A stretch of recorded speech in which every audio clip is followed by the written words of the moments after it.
I had the pleasure last weekend of meeting our next people we're going to interview, Jan Pieter and his wife Karen. We were at the fellowship on Sunday, and I'd heard a bit about this guy, but it was nice to spend a bit of time chatting, and asked him if he'd jump on our Zoom tonight. So if you guys, if you could locate him, Benny, it'd be good. And there he is. So welcome to Wednesday night. You look like you're ready to play a full game of soccer there, mate. Very flash. Jamie's decked him out. It's nice to have the reputation of who are you? Oh, I'm Jamie's parents, or whatever. But welcome. So how are you? Thank you. Thank you. Can you hear me all right? Yeah, it's beautiful. Okay, coming through loud and clear. What really sparked my interest was the work that you've been involved in Africa, and particularly Liberia. It's an interesting. I did a little bit of homework and found out that it was established by the USA after the Civil War. They sent something like 30,000 of the emancipated slaves back there to set up Liberia as a bit of a free state, thinking they'd be better off over there than in the States. And so back they went. And when you look at the flag, it's got the stripes on it and a star. And but unfortunately, it wasn't a real success story, was it? It's sort of lots of civil wars and infighting, and I think something like 80% below the poverty line. So being on the equator, she'd be a very hot little country in Africa. And so, mate, how did you end up going to Liberia, and maybe a little bit of your background for the folk tonight? It'd be great. Thanks, Jan. I know that from early on in my walk with the Lord, I always had a desire to sort of go somewhere. And through circumstances, when we were living in Holland, I ended up in Ivory Coast, where we established a fellowship. It's a real long story how Liberia came to be, but I just gave you part of it. At one stage, we had a leader in the Ivory Coast Fellowship. He was a refugee from one of the civil wars.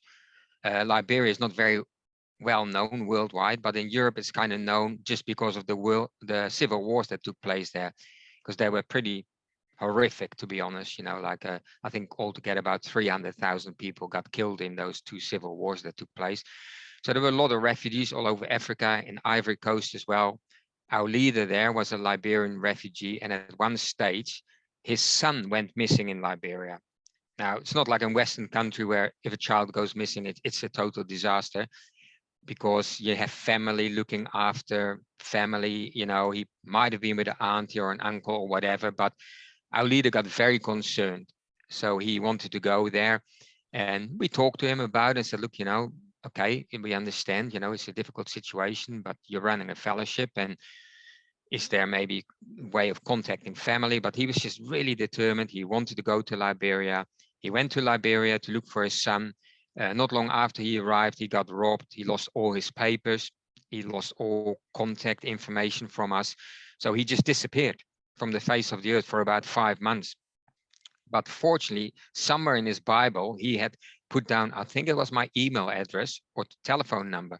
So he contacted me and he said, look, Jan, I've been here for 5 months and I've baptized about 40 people.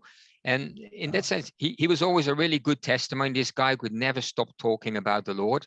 Whatever his situation was, whether it was good or bad, he would always preach to everyone that he meets. So, wherever he went, there was always revival taking place. He was really very, very zealous evangelist.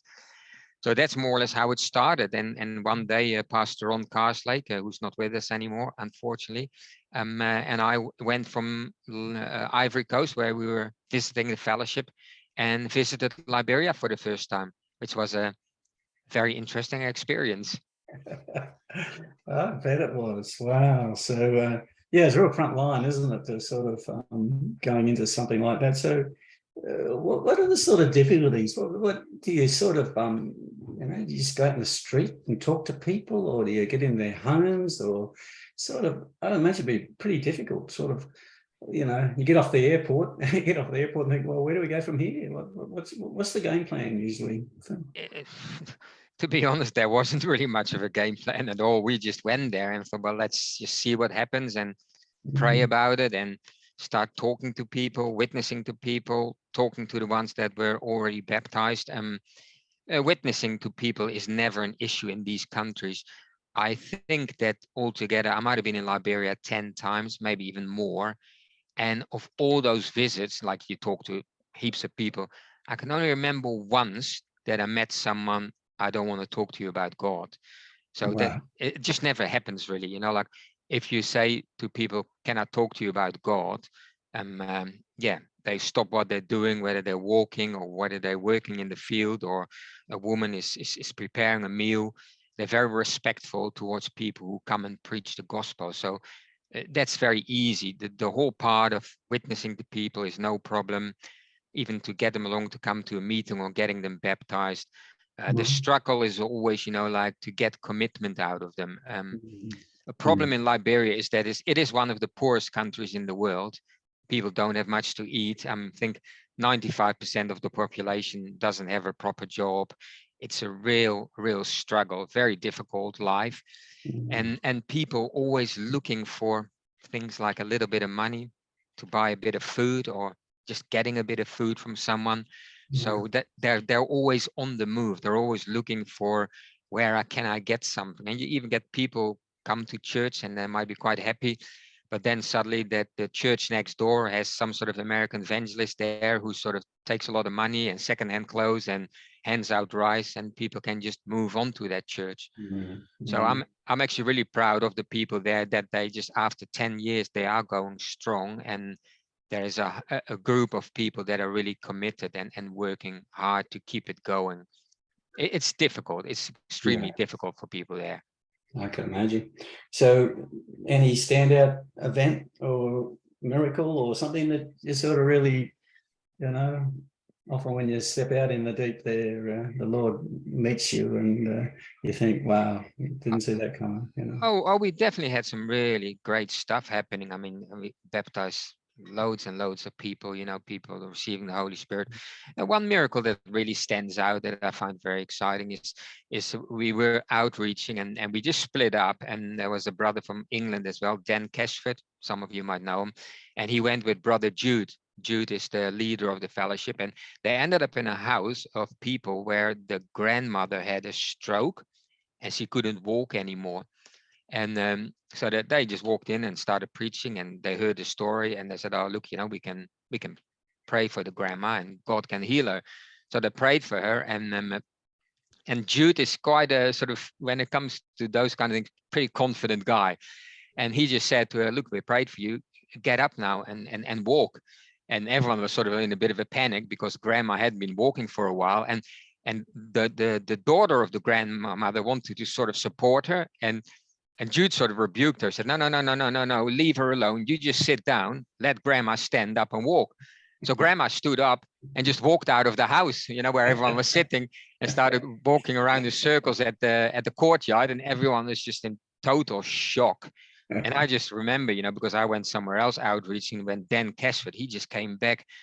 I mean, he was just so, I don't know, shocked is probably not the right word. You know what I mean? He was just so impressed that just to see that happening right in front of his eyes, but yeah, I think people just haven't got anything, like going to doctor or hospital, quite often not an option. So there's always quite a strong faith, even in people that are not part of the church, when you go there and say, look, I can pray for you, that they really put their trust in that.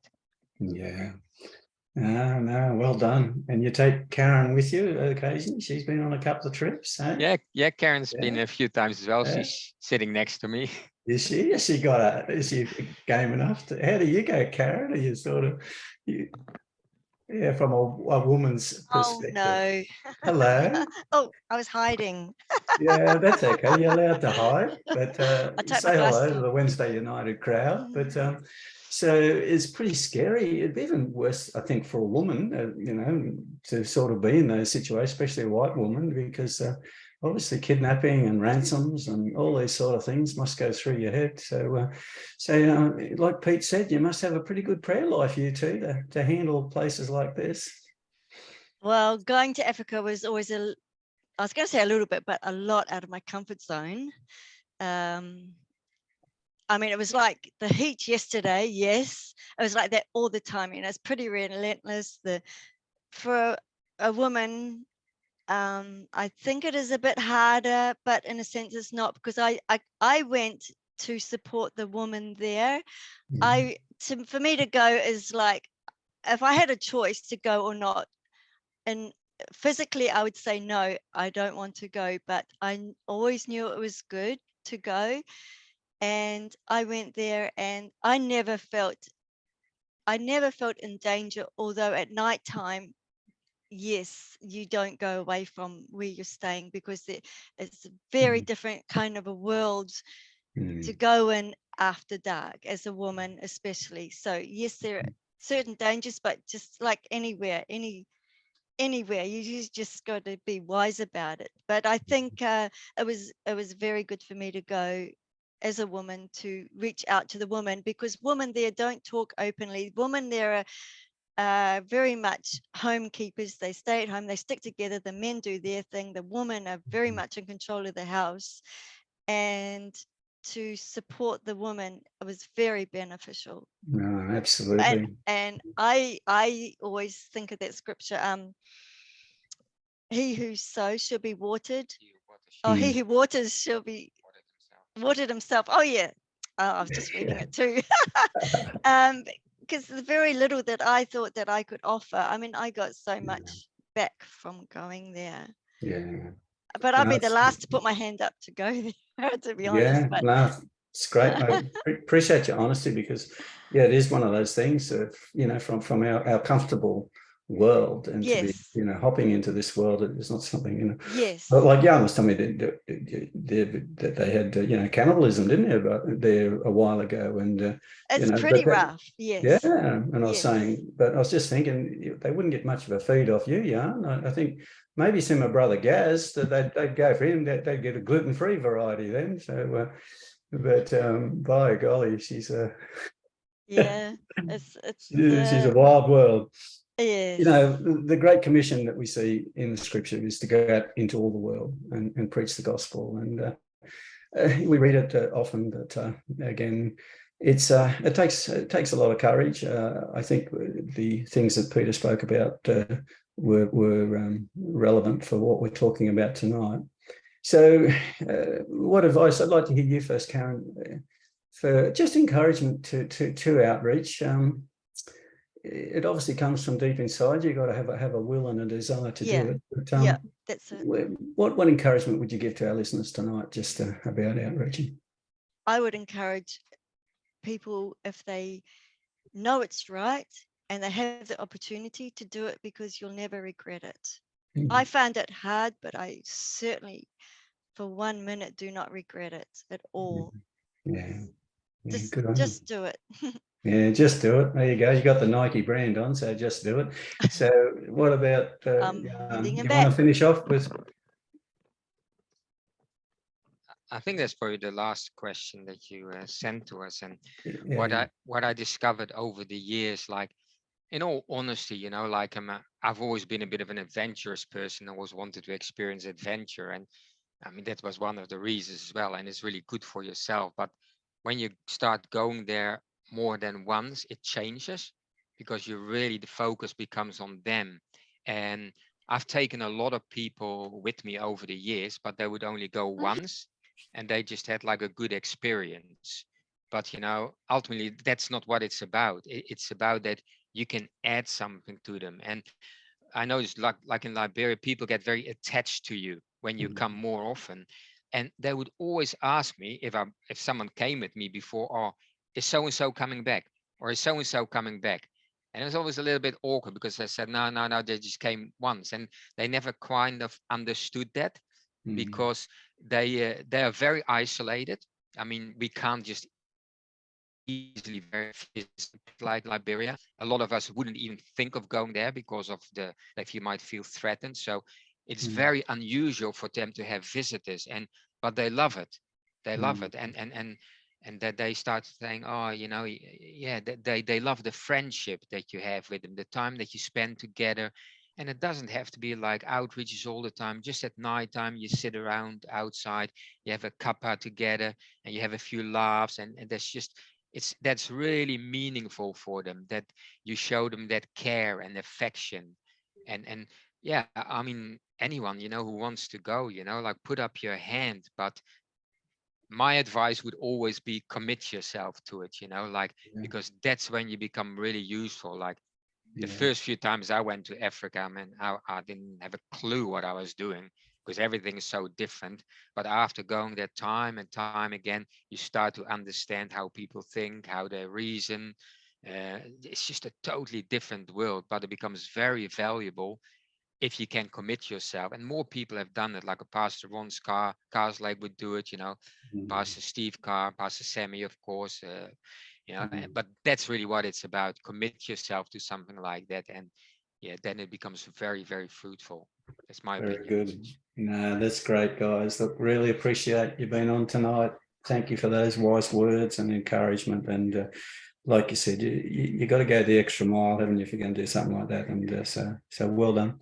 Well, Thank you.